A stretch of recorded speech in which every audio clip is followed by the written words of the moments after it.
Recent research suggests a significant shift in the religious landscape of Utah, long considered the heartland of Mormonism. According to recent news, around 2007, Utah was no longer a majority Mormon state.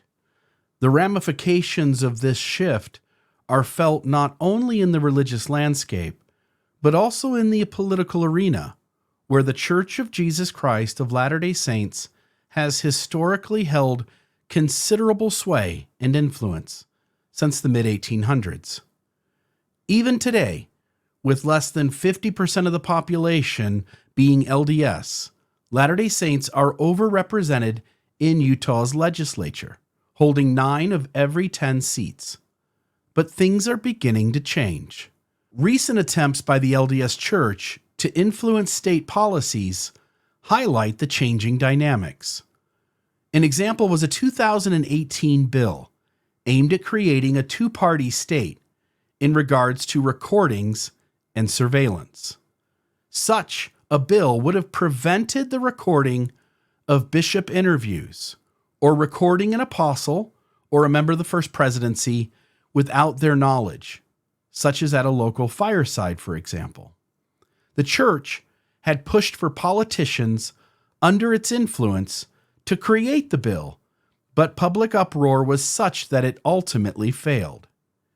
This unsuccessful endeavor signals a trend wherein the LDS Church is finding a slow increase in the difficulty in shaping political outcomes in the state. And as the state increases in the percentage of non-Mormons, the makeup of its politicians will also begin to shift. As the demographic makeup shifts and Utah becomes more diverse, the church's traditional influence will likely begin to face challenges where for almost 200 years it was able to do whatever it wanted.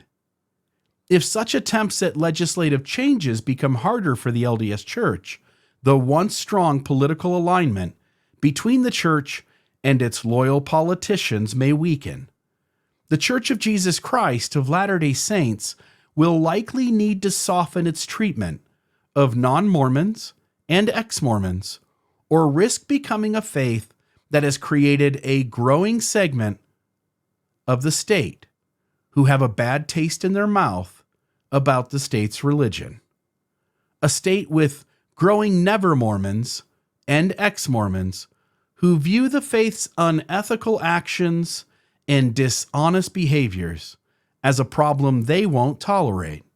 The call for the LDS Church to work with the majority of Utah's citizens aims to emphasize the importance of building bridges and fostering positive relationships, and to distance itself from the abusive behaviors and questionable ethics that have accumulated over time. In an era where influence is earned through collaboration and understanding, I, for one, am suggesting that the LDS Church may need to reconsider its approach to maintain a positive image among Utah's evolving population. Back to you, John.